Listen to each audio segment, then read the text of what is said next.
이런 토크쇼뿐만 아니라 웹드라마 이런 부분까지 해서 우리나라 콘텐츠를 알리고 우리나라 MZ 세대뿐만 아니라 세계 MZ 세대를 함께 나아갈 수 있는 그런 회사를 하고자 합니다. 안녕하세요. 1인 미디어 전성시대 숱한 채널들 사이에서 보석 같은 채널을 찾아 참구독을 추천드리는 희대의 나우구독중 이희대 교수입니다. 자, 오늘 희대의 나우구독중이 찾아온 곳. 자, 수험생들에게는 정보를, 재학생들에게는 소통의 장을 열어주는 슬기로운 대학생활의 녹화 스튜디오 제작 현장입니다. 대표님, MC님 포함해서 직원들 모두가 다 요즘 얘기하는 그 MZ세대, MG세대인데요.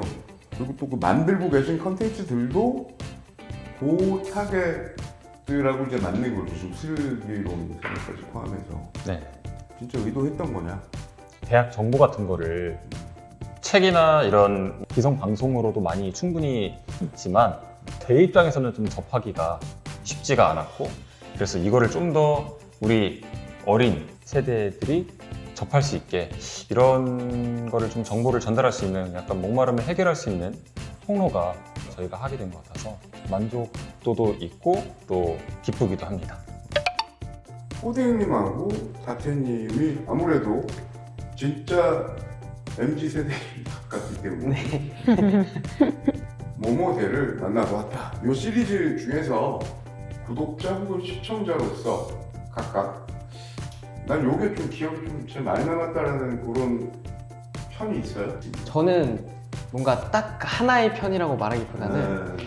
어떤 편들이 기억에 남았냐면, 대학교를 졸업하면 아, 그 과에 맞는 직업이 바로 되는 과들 있잖아요. 예를 들면 간호학과라든지 의대라든지 약대라든지, 뭔가 제가 졸업이 다가오고 이제 그런 입장이 되다 보니까 사실 졸업하고 나서 갈 길이 많긴 하지만 정해져 있진 않잖아요. 그 정해져 있지 않은 불안함을 되게 크게 느끼는 상황인데, 그래서 뭔가 약대나 간호학과나 뭐 의대는 뭔가 이런 불안은 없지 않을까. 그들은 대학 졸업을 하면 할 일이 어떻게 보면 정해져 있기 때문에 그런 사람들의 얘기를 들어봤던 것 같아요. 근데 막상 들어보니까 네. 영업하던가요? 사실 다들 자기가 힘든 것 같더라고요. 다 힘들다고 네, 자 본인이 제일 힘든 것 같더라고요. 다 힘들다고 하지. 네. 전 국문과라서 문사철을 만나보았다? 2학년 때였을 것 같은데 한참 이제 취업이나 이런 거에 대한 고민이 조금 있었고, 슬슬 주위에서 계획을 세워야지 라는 말이 있어서 찾아보다가 이제 도대체 그러면 문사철 문과는 도대체 어떤 일을 하는 거야? 아, 나랑 이런 생각을 갖고 있는 사람들이 많구나. 내가 특이한 게 아니구나. 나만 걱정할 게 아니었구나. 라는 걸 좀 많이 느꼈던 것 같아요. 유대감, 네. 공감, 안정감 뭐 이런 걸 느꼈군요. 유튜브 채널이라는 걸 한번 해본다, 뭐 이런 거에 대한 요새 느낌은 좀 어떤지. 요새 유튜버를 한다 이 말은 사실 안 하는 사람이 없는 말 같아요. 네. 왜냐면 워낙 이 영상에 대한 진입 장벽이 유튜버로 인해서 많이 낮아진 상태잖아요. 그래서 누구나 할 수 있고 또 유튜브가 있기 때문에 내 영상을 바로 누구한테 다 보여줄 수 있잖아요. 다태님 채널도 있어요? 저는 아직 채널이 없는데요. 저도 뭐 해보고 싶습니다. 그래서 생각 중입니다. 다태 이렇게. 소천아 점 이렇게 보여요. 사실 저는 제 채널이 있어요. 오. 채널을 만들게 된 게 이 업계가 재미있겠다라는 생각이 들고 나서 내가 준비해야 되는 게 뭘까 계속 생각을 해봤어요.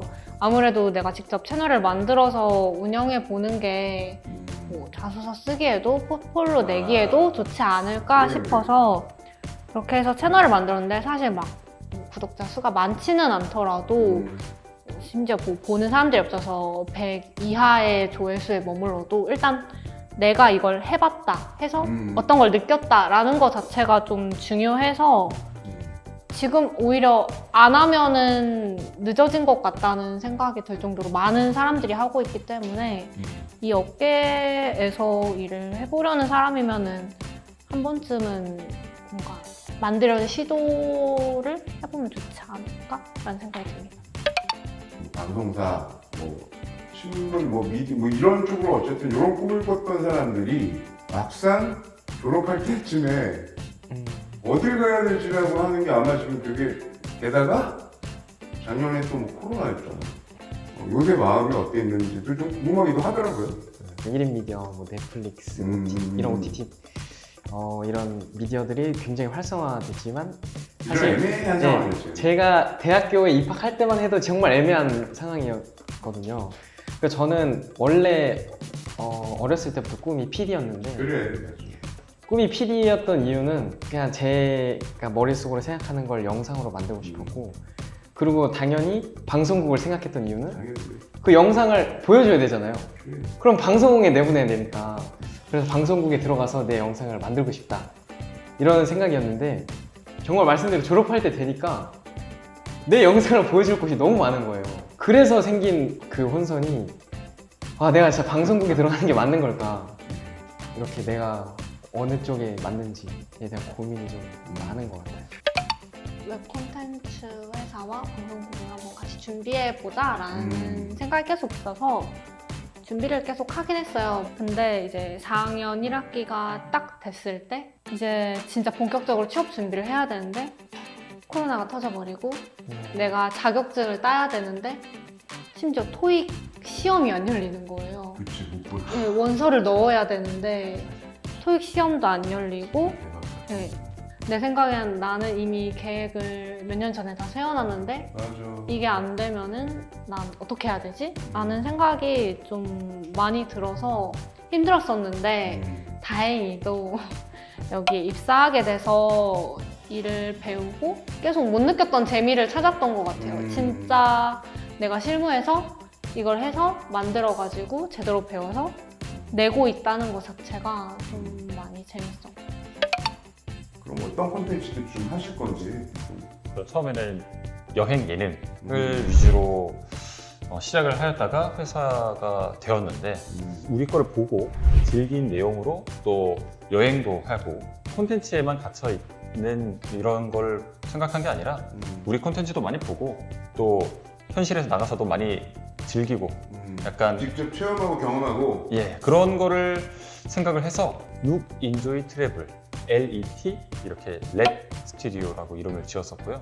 이렇게 해서 하다 보니까 이 젊은 세대분들이 좋아하는 콘텐츠를 하게 되었는데 그래서 저는 이 부분을 좀 더 강점으로 좀 내세우고 또 이런 뉴미디어 콘텐츠에서는 어떻게 보면 아직 글로벌적으로 K 뉴미디어 콘텐츠 이런 거는 조금 좀 부족한 것 같아서 이런 토크쇼뿐만 아니라 웹드라마 이런 부분까지 해서 우리나라 콘텐츠를 알리고 우리나라 MZ 세대뿐만 아니라 세계 MZ 세대를 함께 나아갈 수 있는 그런 회사를 하고자 합니다.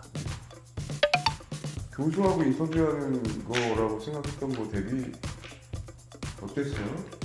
이렇게 인터뷰를 하는 게 처음이라서 전 좀 낯설긴 했는데 그래도 대답을 하면서 저를 한번 다시 생각해 볼 수 있는 시간이었던 것 같아요. 굉장히 오늘 교수님과의 이렇게 인터뷰가 이렇게 편하게 인터뷰를 해도 되나? 이런 생각이 들 만큼 예 다음에는 슬기로운 교수 생활로 인터뷰는요 뭔가 되게 신선했던 거는요 제가 항상 일하던 공간에서 제가 앞에서 일을 하고 있으니까 되게 신선하기도 하고 사실 인터뷰란 것이 나의 정보를 전달하는 것인데 교수님과 함께 하다 보니 내가 정보를 얻는 것도 있구나 이런 게 있어서 좋았던 것 같고요. 네, 여러모로 재밌고 편했던 것 같습니다. 네. 네, 저희 레스튜디오 슬기로운 대학생활 구독자 여러분들 저희가 이번에 출연한 희대의 나와 구독 중 채널도 좋아요 구독 눌러주세요. 자, 선배, 후배. 나이차가 상관없이 이름보다 별명으로 호칭을 하고 고액 연봉보다는 주 4일 근무제에 하고 싶은 일을 더 선호한다는 오늘 인터뷰분들의 공통점은 MZ세대인데요. 자, 과거 같으면 꽁꽁 숨겼을지도 모를 우리 학과의 입학 노하우, 면접, 시험 꿀팁. 이들 세대는 이걸 다 털어놓고 공유합니다. 또 이들의 이야기를 컨텐츠로 풀어내는 세대도 역시 MZ세대. 아주 멋진 요새 젊은 사람들인 거죠. 슬기로운 대학생활의 한 줄 서평. 슬기로운 대학생활은 MZ세대들의 슬기로운 공유 채널이다. 자, 다양한 세대들의 자유로운 소통까지 담는 희대의 나우 구독 중 다음 편엔 또 멋진 채널들을 만나보겠습니다. 감사합니다.